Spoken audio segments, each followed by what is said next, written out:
Welcome back into Talking Fitchburg. Joining me today from the Fitchburg Historical Society, you've got Catherine Schneider. Catherine, welcome back to the show. How are you doing? Thank you. Doing great, Jeremy. Thank you very much. Today, we're going to do something that has never been done on this show. I am going to turn things over to you, and you're going to interview me, which you're like, oh gosh, what does this guy have to say? But yeah, tell us what you have in mind. Well, thank you, Jeremy, so much. The intention of asking you to be interviewed was, as the State Historical Society has done, Wisconsin State Historical Society has indicated that with the pandemic, it is good to be saving the stories of what's been going on in our areas due to the pandemic. How has that changed life? What has it been for our people and our institutions? And so, starting with you, Jeremy, and FACTv, how that has impacted your lives, the way you've done your work. How has that been for you folks walking through this pandemic? And then hopefully this will be the first of a number of interviews that we'll be able to do partner with FACTv and Talking Fitchburg's people and institutions, and how we work and do government, operate our businesses now, and live our lives, to just delve into that more deeply. So these are historic times, and I think we feel called upon as the Fitchburg Historical Society to document for future generations how COVID has transformed our lives and how we're responding to its challenges. So Jeremy, back in March, when we began to shut down across Wisconsin and truly the whole nation, shutting down due to COVID, how were FACTv's day-to-day operations of providing local news at Fitchburg impacted for you? Yeah, it was interesting. I'll give you that. The whole thing has been very interesting, and we're lucky. We're lucky because the way we run our operation, we quickly realized that going into that weekend, so the weekend that we knew the governor was making an announcement, to potentially close things down, pull things back a little bit. Our staff and I, kind of developed an emergency broadcast operation going into that weekend. Our main things, for people who may not know, never seen the show, in FACTv is our local community media station here in Fitchburg, and we provide city government coverage of government meetings. So we cover all the meetings, broadcast them online, make available for residents. And then we have Talking Fitchburg, our daily newscast, which kind of highlights what's happening in our community, keeping up to date with the latest news on a daily basis. And because we had that in place, we kind of just pulled back on what we were doing with Talking Fitchburg. We stopped the show Talking Fitchburg, but we were also doing news updates every day, twice a day. And we decided, well, we can do one news update a day, put out the information as it was coming in. We asked all of our guests to say, put them on. We're putting you on hold for a little bit as we work through the challenges of moving out. But in that next week, things changed dramatically in our department and helping others, certainly. Yes, and I know you mentioned for the government in terms of recording all the meetings and things that were going on in terms of government and how you assisted in that area. Could you talk about that a little bit? Yeah, it was determined by the administration and the mayor that City Hall would be closed eventually, and that all of non-essential meetings would be stopped at that point. So, we cover every meeting, committee, you name it. It's covered by FACTv. And so slowing that operation down first to next to nothing. So only real important items that had to get done, would come together for a meeting, and trying to figure out the limitations of having people come in. So what's been nice is the past city councils, the mayors, administration, everything has really been a partner with FACTv all these years. So in the last 10 years I've been here, we've been providing, the best help we can in a lot of different areas, but government meetings has been our #1 priority. And so we were already established in the live streaming realm. We broadcast out on a lot of different places. One of my goals is to be, everywhere that you can get a signal, whether it's online, cable TV, wherever that is. We wanted to be there. And we actually started live streaming in 2010. And a lot of people don't know that we have been doing it for so long. So to a lot of governments weren't even broadcasting any meetings, right? And you hear the term Zoom, or whatever live streaming platform that you have out there. Clearly Zoom took a hold really fast, and Zoom allows people to come together, chat in real time, and you can stream that at the same time. Well, we were already streaming our meetings, so our only issue was, how do we bring all these people together and then funnel it through our system out to the residents. So that was the goal for the first month, is investigating all of these in a very, and I shouldn't even say month, I mean, in a very limited amount of weeks. My staff was right there testing all these different streaming platforms, and at the same time we're having internal meetings. We have staff meetings internally. That's where we were testing a lot of these things for all the staff. And really becoming that point of contact for, all right, we got to do a meeting. We're going to have FACTv in it, whether it's broadcasted live or bringing these people in. That was the job. And then just keep evaluating that as well. We hit the 6-month point, and Scott, our assistant manager in FACTv, did a write-up, sent it out to staff and the council to give them an idea of, like, well, here's been the last 6 months of, here's the best practices, and try to be, best audio, best video, best, as we all dive into this and learn. But definitely has changed the world as we know it for meetings. And I suspect, and we're preparing ourselves for a long haul of having to bring people in remotely to future meetings. Mm-hmm.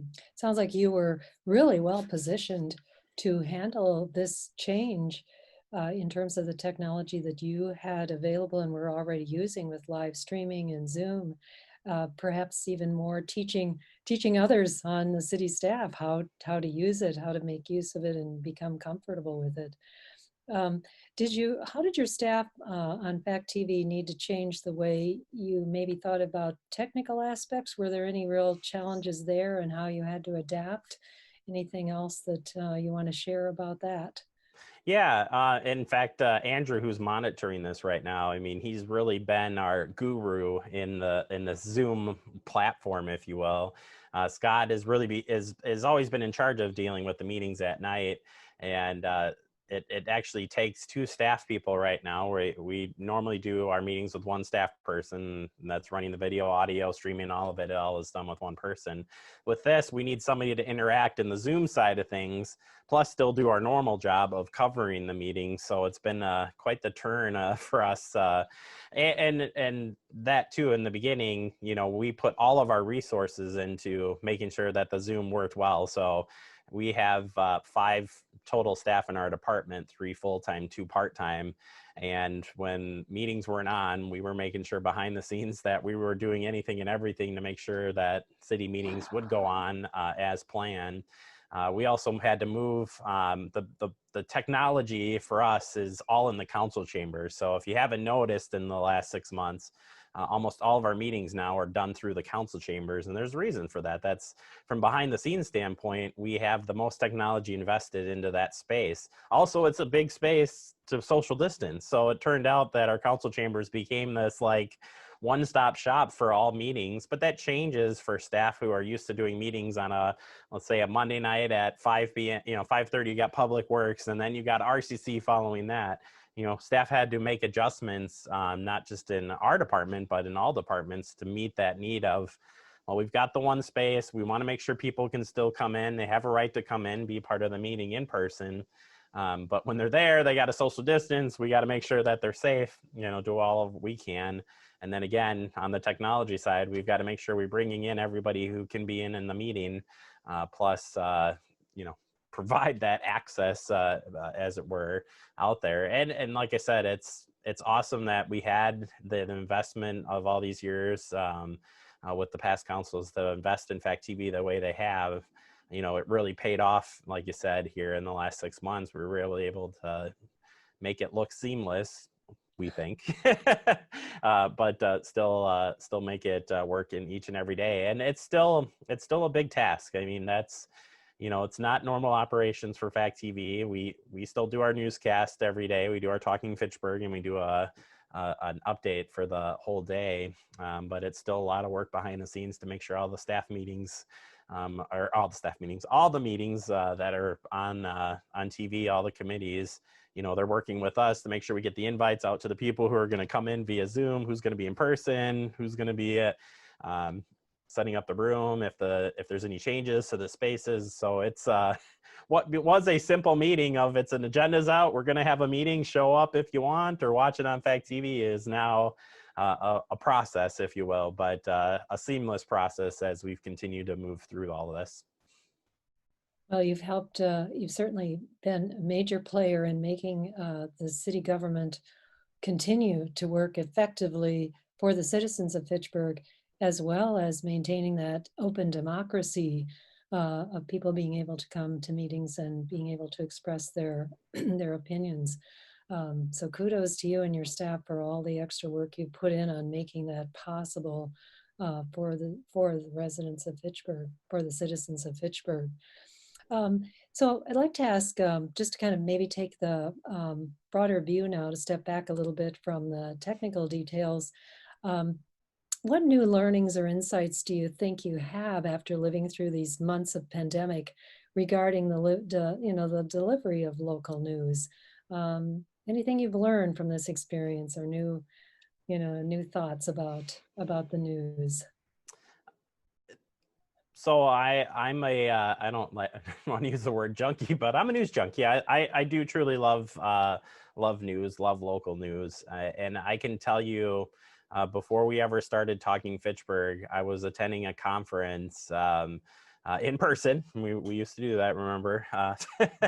Way back when, right? Attending a conference, and I remember at this big keynote deal, they had a bunch of people come in, and somebody said local news is where it's at for community media. And the group that was meeting was media stations like ours from all across the United States. And this person is standing up there saying, we need more local news, hyper local news is where it's at. And I remember being struck by that, wow, that's so powerful. And we're lucky enough that myself and Andrew both have worked in the local news business in this market. So we had some ideas and insight behind there, but we also it was the staff. I mean, my staff are second to none. That pulled it together to be able to pull in a newscast to set ourselves up to where we are today. So saying all of that and putting that all into motion, the news gathering and the information we want to get out, it's critical to get out the facts, the direct information and where it's coming from. And something that we believe in as a staff together is where we find the news sources and stuff, we want people to be actually able to find that.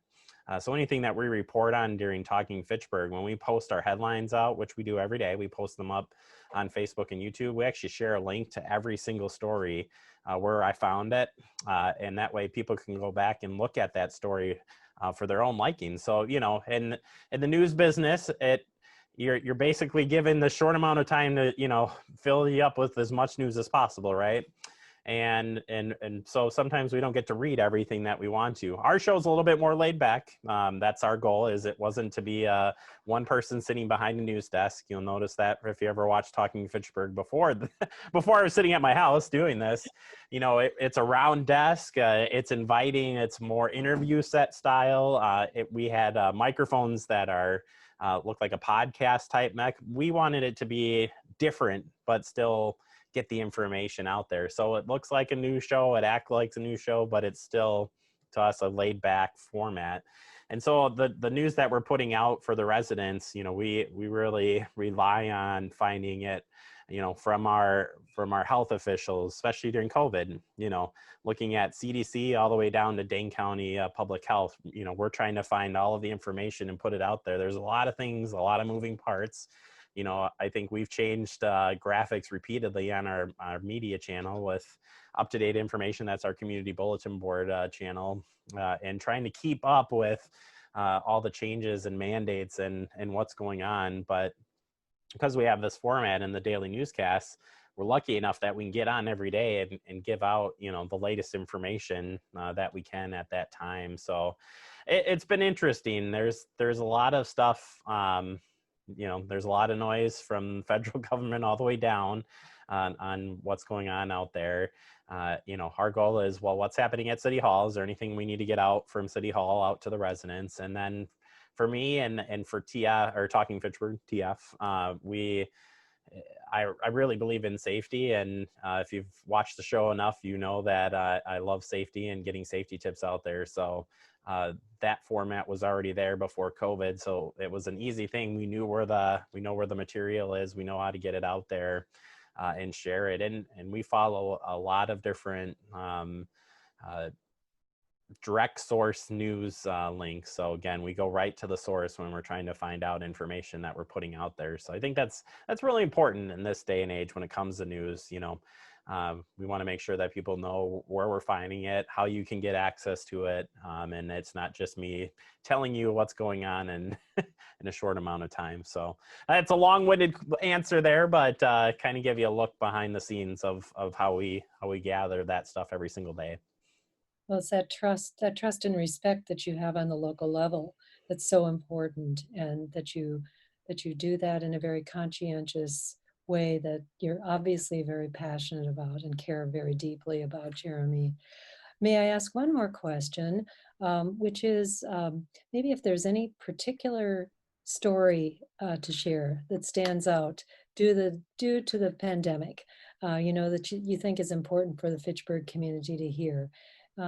Anything that's happened with you in particular, with Talking Fitchburg, with FACTv, any story that you can think of that you'd like? Well, I don't know that there's been a favorite moment. Difficult one, what's been unique, I would say, look where I'm sitting right now and doing the news.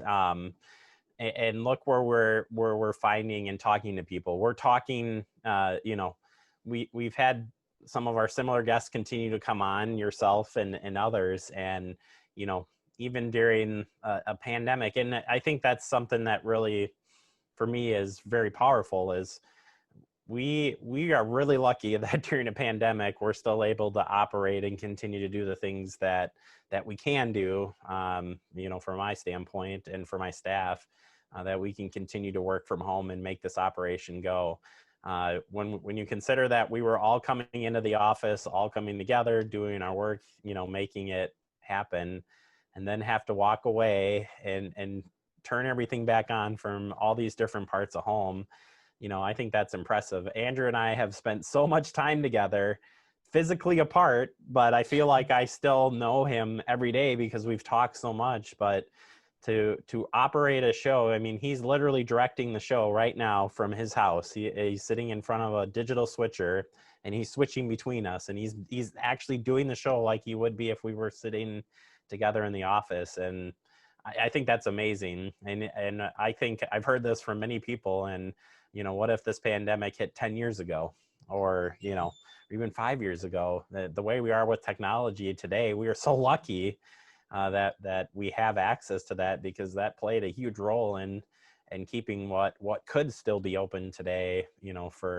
for work and play and everything else. So I think if I was going to pick one thing, it's the technology has been just amazing, that it's there. It came to bad, and in most cases, at least for us, it's worked out very well. Great. Well, Jeremy, I'd just like to say on behalf of the Fitchburg community, just thank you for all your efforts and your staff's efforts to bring the latest news every day to the residents of Fitchburg. And thanks for letting us come behind the cameras a little bit with you to see how things work behind the scenes, and especially that power of technology that you just mentioned that's just made things happen and almost seamlessly from your viewers' point of view. Um, so our intention now is to post Jeremy's interview and other interviews we have in the future regarding the pandemic and how it's impacted Fitchburg residents on our Fitchburg website, which is fitchburghistory.org, for all to enjoy and learn from, both now and into the future. So Jeremy, thank you for being our first interview. It's been a pleasure to turn the tables and be on the other side of the interview table, and just very much appreciate that today. No problem. Thanks for the time. And I do want to quickly just thank again, my staff are second to none, Catherine, and they're the ones that have put in the work day in and day out.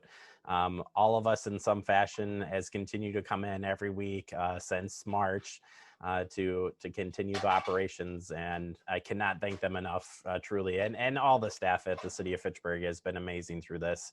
It's really shown just how tight a family can be, especially during these tough times. So yeah, just a shout out to all of the staff. It's amazing team to be with. Great, great. Nice opportunity to be able to acknowledge that too, Jeremy. Well, thank you for Absolutely. today. Thank you for No, today. and thank you. It's fun to be on the other side, I guess, for a little while. It's still a little strange, but no, I appreciate it. And I'll jump in and say, Catherine, thank you again for doing this. I think it's going to be neat to learn all the different stories of what's happened, and glad it is being documented. I think that's super important. And we'll get this posted up on our site as well. I got to plug it, fitchburgwi.gov, and FACTv will have it for you as well. And Catherine, we look forward to checking back in with you next month. Okay, sounds great. Thanks, Jeremy. All right, thank you. That's Catherine. She's going to take my job. I can see it now. She can deliver the news every day better than I can. I know it for a fact. And we'll talk to her off air and see if we can get her to do that. We'll take a quick break. More to come. You are watching Talking Fitchburg.